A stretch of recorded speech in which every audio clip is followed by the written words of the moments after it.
예, 민주당 검도기 소속 의원들입니다. 저는 부천시병 출신 이건태 의원입니다.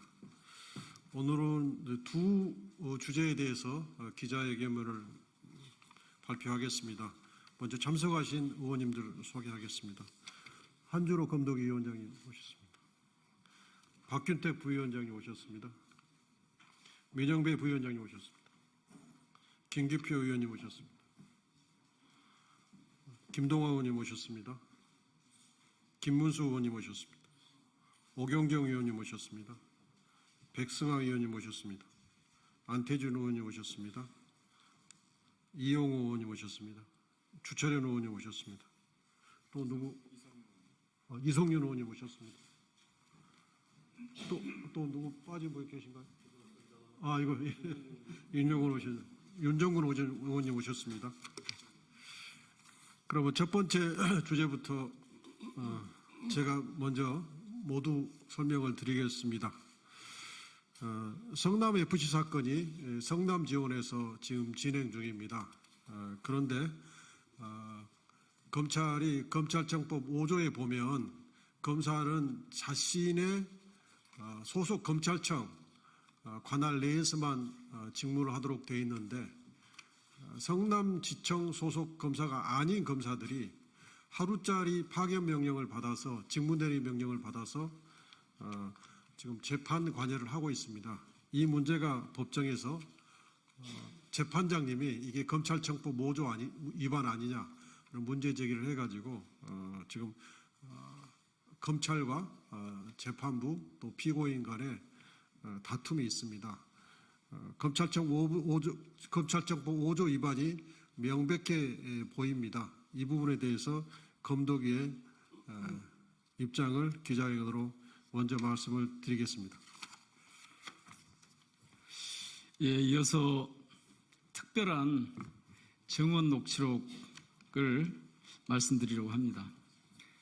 한마디로 말씀드리면 이 녹취록은 뉴탐사의 강진구 기자와 최 누구누구 씨라는 김성태 회장의 수양 어머니로 불리는 분, 이분은 물론 천억대의 자산가로 알려져 있습니다. 이분의 녹취록 36분짜리인데요. 여기에 보면 핵심은 이재명 대표와 당시 이재명 지사 시절에 쌍방울의 대북 송금은 전혀 관계가 없는, 즉 지금 검찰에 추가 기소해 놓은 대북 송금 관련한 그 기소 내용이 엉터리라고 하는 것, 그 다음에 법원에서 지금 1심을 했는데 이 1심 과정에서 이재명 대표와 이 쌍방울의 대북 송금이 마치 연관이 되어 있는 부분은 잘못됐다고 하는 이 내용을 담고 있습니다. 이것을 두 번째 기자회견문으로 발표를 하고요. 끝난 다음에 백브리핑할 때 자세히 설명을 드리도록 하겠습니다.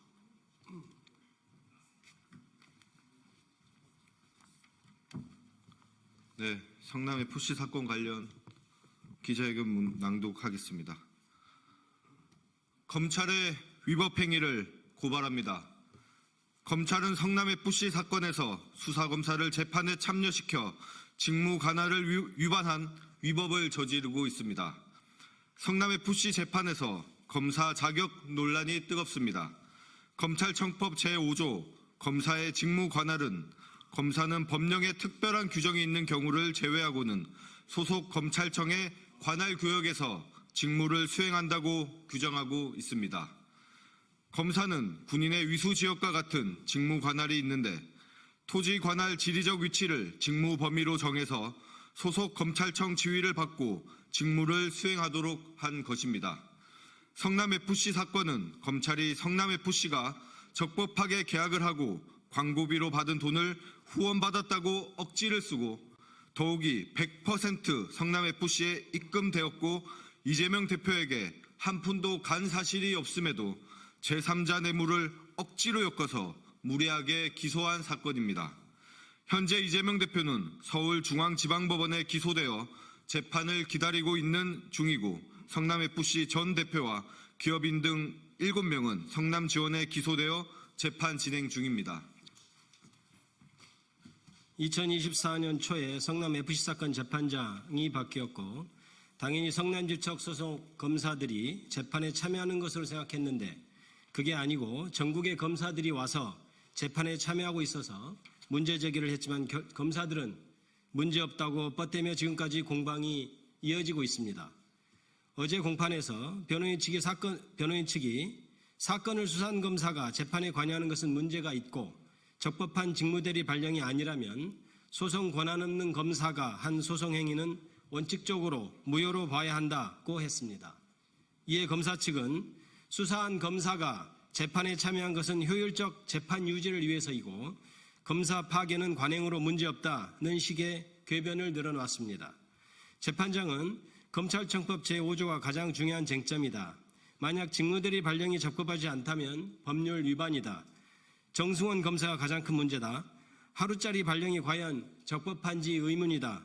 는 취지의 입장을 밝힌 것으로 전해졌습니다. 재판장은 검사의 직무 관할 규정을 위반한 것으로 판단하는 것 같습니다. 대등한 소송 당사자인데 변호인의 경우도 변호사라고 해서 아무나 재판정에 와서 소송을 대리할 수 없습니다. 누구든 선임계를 제출하는 등 자격을 증명해야만 재판에 참여할 수 있습니다. 검사도 똑같습니다. 검사는 수사든 공판이든 법령에 따라서만 그 권한을 행사할 수 있습니다. 위법한 관행이라면 위법성을 발견한 즉시 그 위법성을 제거하는 것이 타당하고 그것이 법치입니다. 이러한 것을 누구보다 더 잘 아는 검찰이 이재명 대표 관련 재판에서는 법과 원칙을 어겨가며 마구잡이로 공판을 진행하고 있습니다. 성남FC 사건은 검사 측 증인만 478명입니다. 이러저러한 지적으로 줄여서 현재 416명입니다. 현재까지 증인신문 완료가 고작 10여 명입니다. 무죄에 나올 게 뻔한 재판에 이재명 대표를 괴롭히려는 목적으로 관련 사건에서 검사 측이 증인을 478명 신청한 것입니다. 이러한 재판 지연의 책임이 검찰에 있음이 명백함에도 국민의힘 의원들은 마치 이재명 대표가 재판을 지연시키고 있는 것처럼 국민을 속이고 있습니다. 검찰은 재판을 지연시키고 검찰청법을 위반하면서까지 검사들을 재판에 동원하고 있습니다. 이쯤 되면 검찰 자체가 흉기입니다. 검찰은 즉각 위법 행위를 중단하기 바랍니다. 2024년 10월 29일 더불어민주당 검찰독재 대책위원회.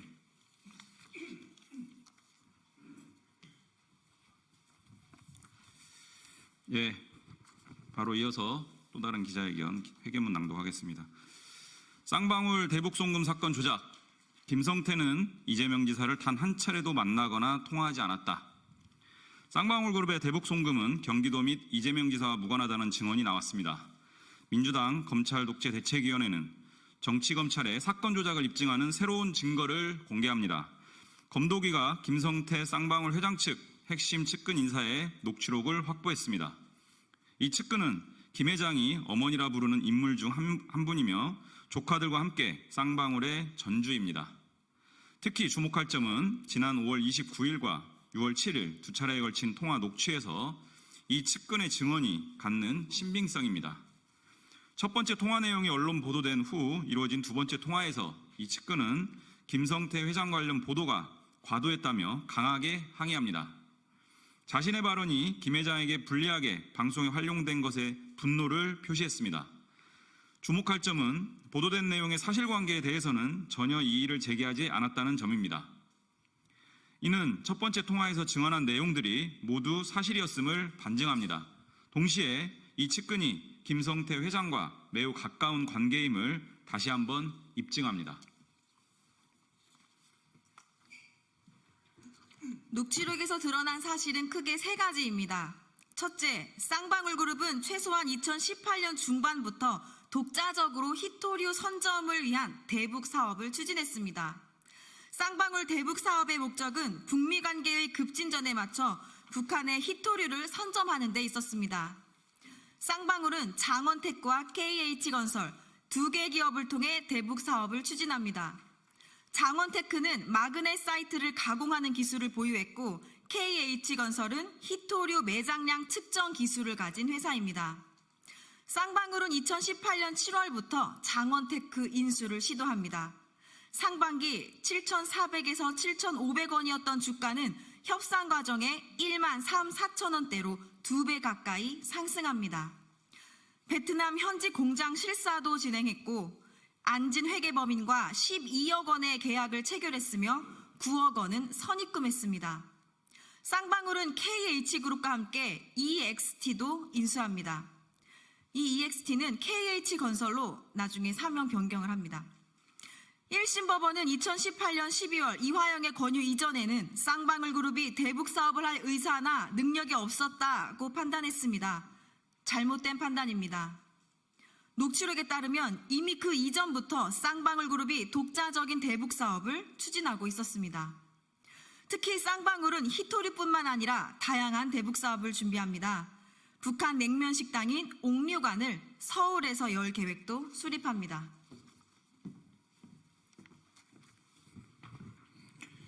둘째, 쌍방울의 대북 사업은 경기도 및 이재명 지사와 전혀 무관합니다. 더구나 쌍방울은 히토류 선점을 위해 북한과 교섭을 위한 중국 현지 사무실도 설립합니다. 인력과 실무를 책임진 당사자로 최땡땡이라는 실명까지 등장합니다. 최 씨는 김만배의 출소 때 오토바이로 김만배를 빼돌려 일명 헬멧맨으로 불린 사람입니다. 북한의 히토류 선점을 위한 쌍방울 대북 사업은 경기도와 하등 상관이 없고 이화영은 당시 쌍방울이 여야 정치권 양측에 보험을 두는 차원에서 사회이사로 채용했을 뿐이며 사건이 얽히고 설킨 틈에 검찰의 조작에 의해 이재명 지사와 연결되었을 뿐입니다. 무엇보다 김성태와 이 대표가 사실은 얼굴 한 번 본 일이 없고 통화도 하지 않았다는 증언은 가히 충격적입니다. 셋째, 검찰의 짜맞추기 수사를 입증합니다. 증언에 따르면 김성태 회장이 원치 않게 제3자, 즉 이재명 지사를 연루시키게 된 것이며 이는 검찰의 강압 수사 때문이라고 밝혔습니다. 검찰은 김성태를 상대로 징역 10년, 20년 살고 나오면 기업들이 다 망가질 것이라고 압박을 했다는 증언도 나왔습니다. 검찰이 온갖 그물망을 다 씌운 것이며 이화영 때문에 걸려들었다는 것입니다. 이재명은 쌍방울의 히토류 사업을 위해 한 발도 움직일 사람이 아니고 쌍방울과 아무 상관이 없다고 증언합니다. 결국 검찰이 유일하게 이재명 당시 경기지사와 연이 닿는 이화영 전 부지사를 고리로 사건을 조작했다는 것입니다. 이제 정치검찰은 이재명 대표에 대한 정치적 기소를 즉각 중단해야 합니다. 법원은 오늘 더불어민주당 검찰독재 대책위원회가 공개한 새로운 증거를 면밀히 살펴야 합니다. 더불어민주당 검찰독재 대책위원회도 새롭게 공개된 실체적 진실의 규명에 최선을 다할 것입니다. 아울러 왜곡과 조작 수사로 일관한 관계자들에 대해서는 끝까지 책임을 묻겠습니다. 2024년 10월 29일 더불어민주당 검찰독재 대책위원회. 감사합니다.